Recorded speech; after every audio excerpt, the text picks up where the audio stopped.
Hey guys, real quick, only 40% of our viewers are actually subscribed, so let's change that right now. Hit that subscribe button right below. Let's go. New England Patriots 24, Atlanta Falcons 23. Patriots move to 7-2. Falcons, another tough one, lose. Fall to 3-5. Patriots got up early, had it in hand 21-7. Falcons forced multiple turnovers, but one in particular right before the half. Strip sack from Jalen Walker, recovered by James Pierce. That set them up for a touchdown to be down 7 going to the half, and then the Falcons get within 1. Drake London, unbelievable game for him, which we'll talk about. Falcons down 24-23, missed the extra point. Get within, yeah, that's a weird, get within 1. To tie it up. Usually I say the touchdown to tie it up. The tying score, only the kicker doesn't hold up his end of the bargain. And they missed the extra point. Still had another opportunity, but Patriots hold on defensively and then seal it with the first down to, I believe it was Hunter Henry. And that was it. Yeah. This doesn't happen very often, but if there's ever a play where like a general manager is like fist pumping, has nailed it, your 2 first-round picks on the defensive line combining for a turnover, a strip sack, and then a scoop and score play when one of them was, the ballsy move of trading next year's first-round pick to get him. Like, can you imagine a more perfect, like, I nailed it play than that one for a personnel guy? Like, no. That's perfect. The 2 first-round edge rushers. Jalen Walker comes free on a stunt, forces the fumble on Drake May. James Pierce picks it up. Oh, man, he was full loaf of bread carrying it, too, before Will Campbell tackled him. And honestly, I mean, that saved the game for them. Like, they were in trouble at that point. They were down bad. They were in a hole. The Patriots were getting the ball at the start of the second half. They had the ball right then, so they could have added even more pain to the situation. Like, Atlanta was in deep trouble there. And then the pair of edge rushers combined to literally not just turn the ball over, but put up 7 points as well and put a score on the board. Huge. Like, that absolutely rescued the game from their point of view. Drake May was looking really good, dropping dimes into Pop Douglas, who had an amazing game. Off the back of some personal tragedy as well. I think he lost an uncle or something the morning of the game or just before. Pop Douglas. Oh, yeah. Either the day before the game or like some crazy proximity to the game. So he was playing inspired, had an amazing game. Drake May was hitting him with a lot of those passes. The Patriots offense looked really good. No, Ramondre Stevenson was down, so Travion Henderson got the start. And then for some reason, the Patriots just hate Travion Henderson. So even though he got the start and, Stevenson's down, so you can't feed him the ball, and Antonio Gibson is already on the shelf with an injury, they're given a second-year undrafted free agent. What's his name? Terrell Jennings. Terrell Jennings, that's it. He's like splitting time evenly with their, high second-round draft pick, who everyone thought was a perfect fit for this offense. Just amazing use with Travion Henderson. But everything was going well for the Patriots until that one play, which really kept Atlanta in it. And then the second half, the Falcons sort of remembered that, the way in college Drake London was like a savant with the ball in the air, like one of the greatest contested catch artists of all time at the college level. I wonder if he can still do that. Turns out he can at a really, really high level. I thought London was...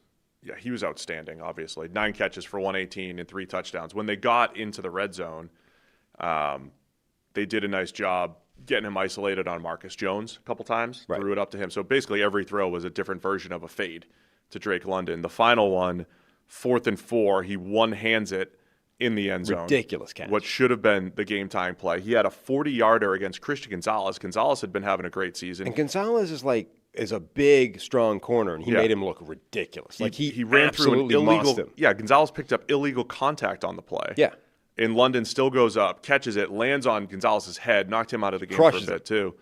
Like, he got absolutely sunned on that play. And as I said, Gonzalez is a big, strong corner, and Drake London absolutely little brothered him on that play. It's unbelievable.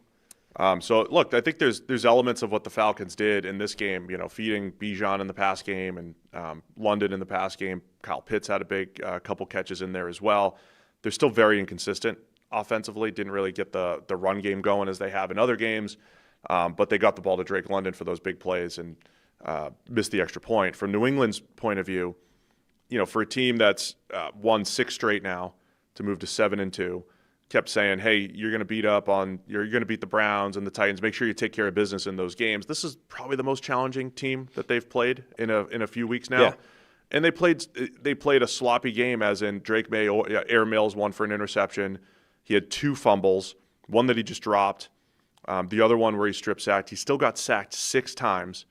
And I know some of those are like he's stepping up through the pocket and it's only like a 1 or 2 yard loss, but he's got to stop taking some of those negative plays. For all of the, like when he's throwing the football, May has been out of this world, which is why he's setting these passer rating records and all these different things. When he's throwing the ball, it's been great. He's got to cut down on some of those negative plays. It almost came back to bite in this one where the strip sack before the half gave the Falcons some life. And that's right. I forgot that they didn't score on that play. They got right to the shadow of the goal line. Then Drake London. And then it was more. Will Campbell saved the day for a minute on that one. But that play saved. You're right. It saved the game for them because it was right before the half. Right. Like the New England was up 2 scores going into halftime. Yeah. And they handed 7 points to the Falcons. Pop Douglas has been really good. The first touchdown they got, they put him in the backfield and ran a wheel route with him on Jalen Walker, which was great. I love Jalen Walker as a concept, as a play, right? But that's ambitious. But that's tough. Yeah. I mean, he's a hybrid linebacker / edge coming out of Georgia. He had legitimate coverage skills, outstanding at spying quarterbacks. I thought he had this great versatility. So on paper, like if any edge rusher in the NFL could maybe cover Pop Douglas, it's Jalen Walker, and he didn't really have a shot. No, I mean there's nobody that you would say their primary area of responsibility would be rushing the passer, who you would say could cover that, reasonably. Yeah, somebody might have a better shot at it than others, but nobody whose first gig is rushing the passer, you would say, has any real shot of covering that play. And I don't know where DeMario Pop Douglas's stats are this year, because remember earlier in the year he had like a ton of targets for no yards and a couple touchdowns or whatever it was. He had that 60-something yarder negated against the Saints for no reason. That doesn't show up in his stats. But he had another play, 58-yarder over the deep middle, catches it, jukes out a couple defenders. He's made some huge plays for this Patriots offense. You have Stephon Diggs, his touchdown, catch and run, where he outruns the Falcons defense. A couple plays these last few weeks where the Falcons defense has just looked a little slow, and letting Douglas, Stephon Diggs outrun the defense for some big plays. But yeah, May continues to throw the ball well. Just gotta cut down on the sack totals. Can't have the games where you're getting sacked 6 times, just like you did last week if you're New England. Mm-hmm. What else in this one? He only has 262 receiving yards this season, in large part because 262. Because 60 plus of them got taken away for throw 60 random on play. There. Thank you. But he had the 58-yarder, had 4 catches for 100 yards. The other interesting game flow aspect of this one, Drake London, they get the big 40-yarder, or they get a 20-something yarder to London on a game-winning attempt here. The Falcons they're down 1. They have a chance to drive and kick a game-winning field goal or go-ahead field goal. And it's second down, and the Falcons snapped it early, or something happened with Penix. And this is where, Kurt Warner talking about, man, I'm watching the Falcons, and the attention to detail is not there. He's calling out the offense, Sam. The attention to detail is not there. Sometimes it's good, sometimes it's not. Whatever happened on this play. Snapped it early. Penix catches it and just spikes it. And he's under pressure, so it's grounding.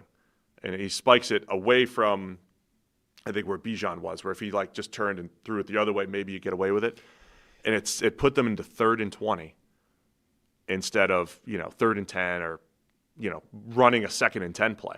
So they're in 3rd and 20 after a huge play to get into fringe field goal range, and that type of play kills. It kills you. Yeah, the NFL appears to be weirdly emphasizing intentional grounding this season in a way that I don't think benefits anybody. I think it was the right call. But we're seeing a whole series of intentional grounding calls that in previous years you didn't. Last couple, Russell throwing it into the stands was that's grounding. Oh, I hate it. I know. The Patrick last Mahomes 2 years, yesterday when the ball's tipped at the line, we're that's grounding. We'll talk about that. We're just seeing a whole bunch of these grounding calls where in previous years they didn't get called, and I don't see why. In a world where in a world where the NFL is trying to find ways to protect quarterbacks because the game immediately turns to garbage if your good quarterback goes down, one of the cleanest ways of protecting them is by letting basically anything you can think of not be intentional grounding, right? Like, if you essentially ignore the intentional grounding rule, that's the closest you can come to protecting a quarterback without completely screwing everybody, right? I don't know if this why is the are best we example randomly of that, calling though. things? This isn't the best example of that, though. Let You're just saying anything let them go. Let them ground. I would almost toss the intentional grounding rule completely and let quarterbacks throw the ball away anytime they want. I don't think you can. I'm closer to that than most people, but I don't know if I'd go completely that far. Anyway, the intentional grounding put them in 3rd and 20. Next pass is incomplete. Then they punt with about a little over 2 minutes left. New England just needed 1 first down to win. Well-designed play on 3rd and 5 to hit Hunter Henry to seal it for New England, and it was a really important part of the game, though, is the fact that after all that the Falcons overcame to be in the game, and that the Patriots maybe turn the ball over to let the Falcons back in, Patriots held on at the end to get the win. Anything else on that game? Nope. Thanks for watching all the way to the end of the video. Check the Mic is live Monday, Wednesday, and Thursday, so be sure to hit subscribe so you don't miss a video. You heard the man. Subscribe.